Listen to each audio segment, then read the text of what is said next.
le 24 août 2024. Il est environ 17 heures. On est sur le tarmac de l'aéroport privé du Bourget, juste en banlieue parisienne. Ouais, un aéroport très connu pour les jets privés. Exactement.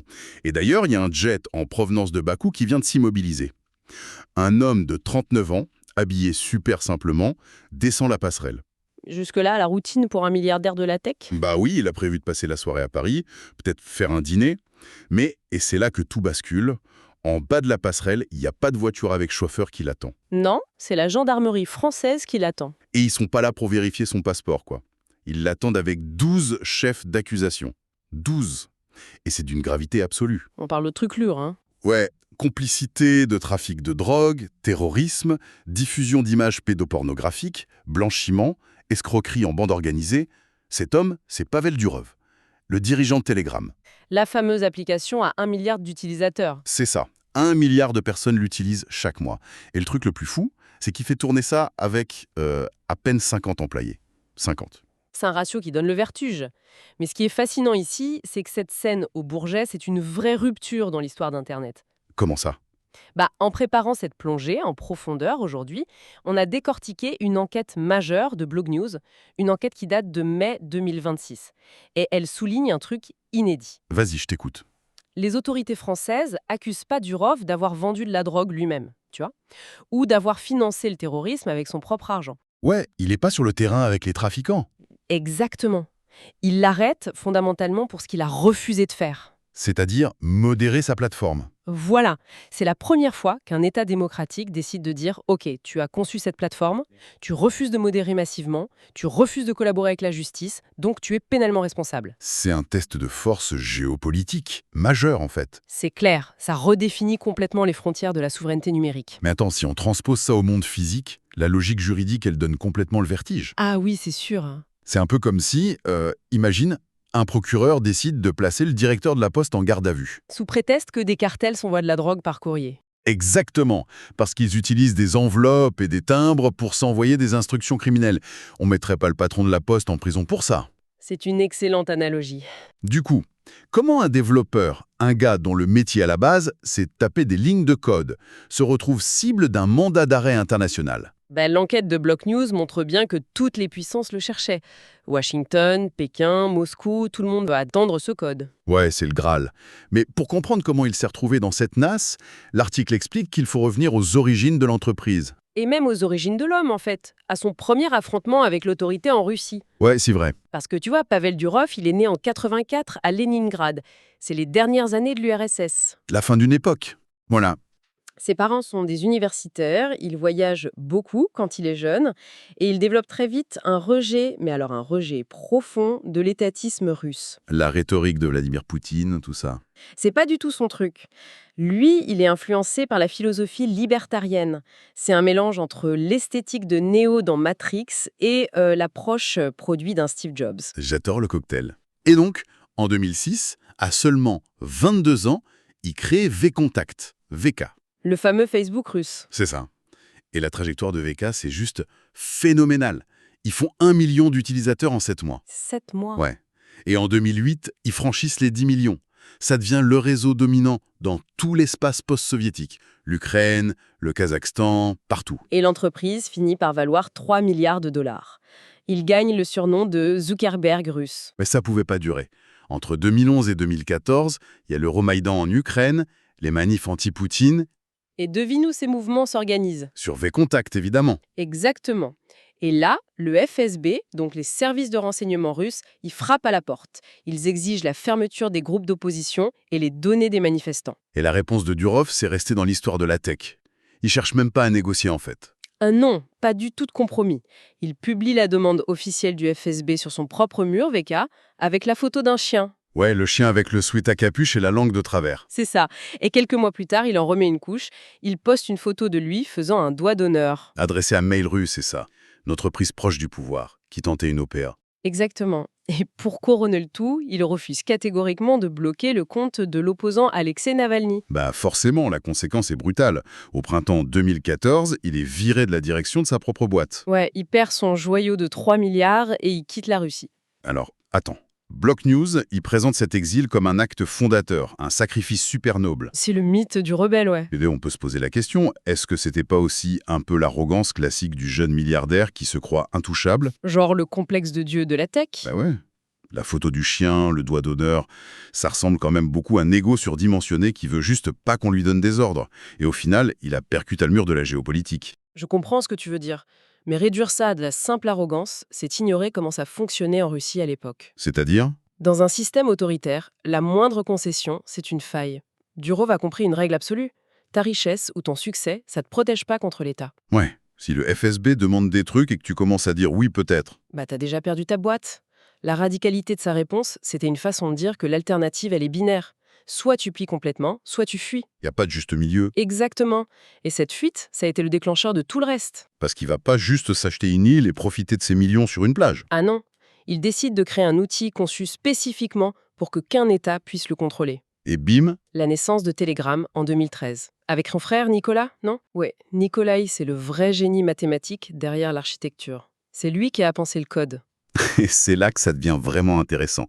Parce qu'il faut bien comprendre la mécanique de Telegram pour piger le problème actuel. C'est la base de tout. Leur philosophie, c'est chiffrement de bout en bout, pas de stockage de données centralisées et zéro publicité ciblée. C'est toute la différence avec un Meta ou un Google.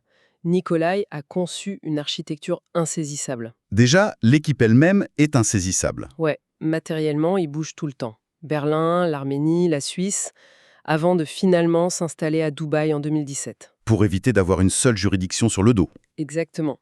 Et informatiquement, c'est le jeu de Bonotto.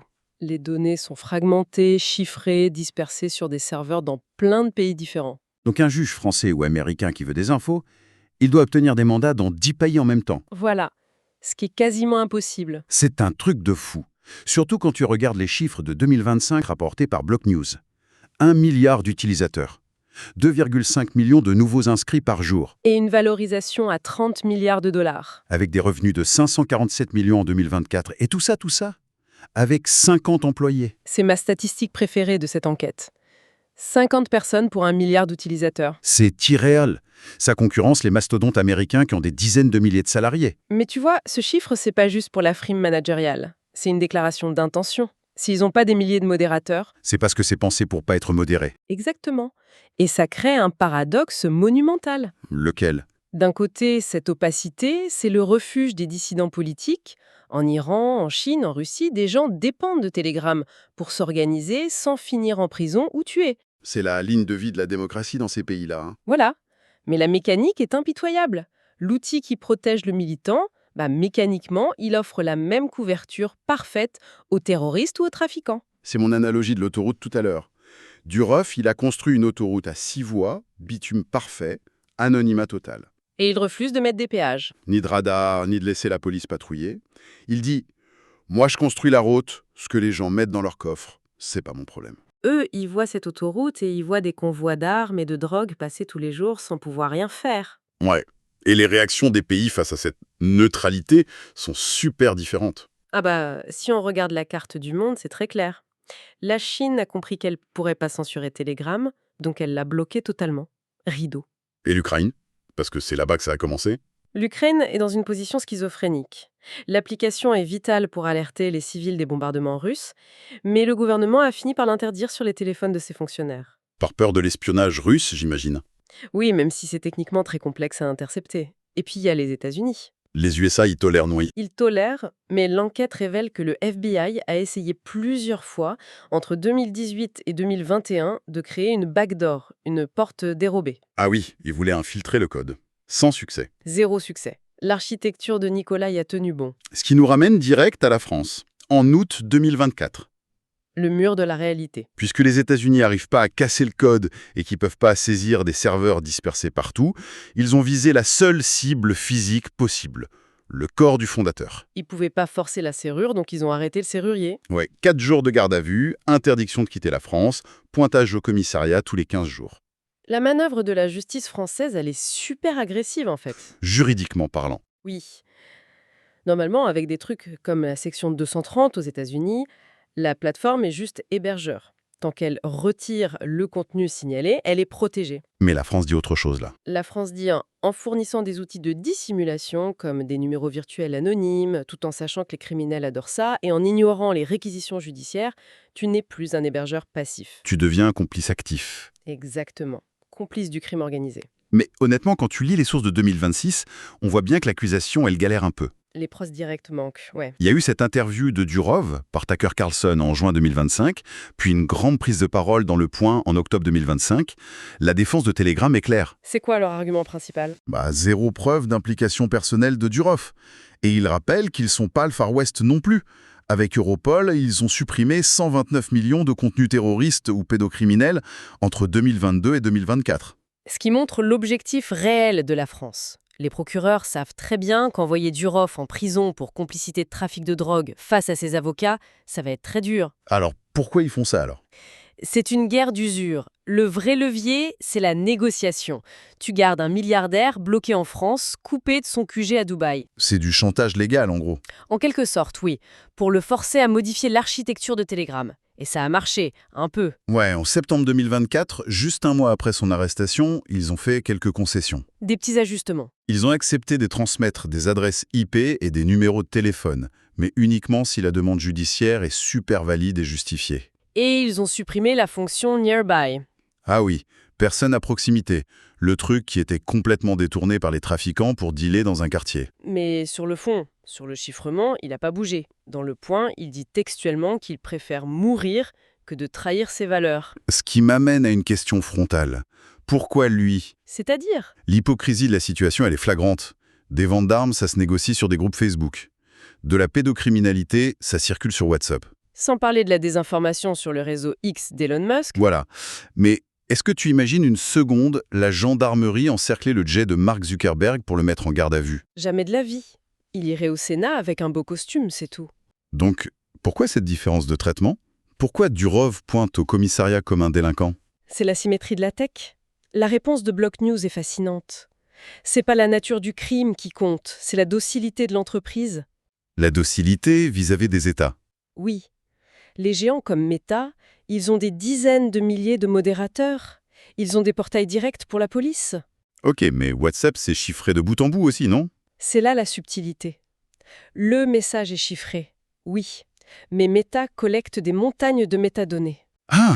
Ils savent qui a parlé à qui, à quelle heure, depuis quelle adresse IP, avec quel modèle de téléphone.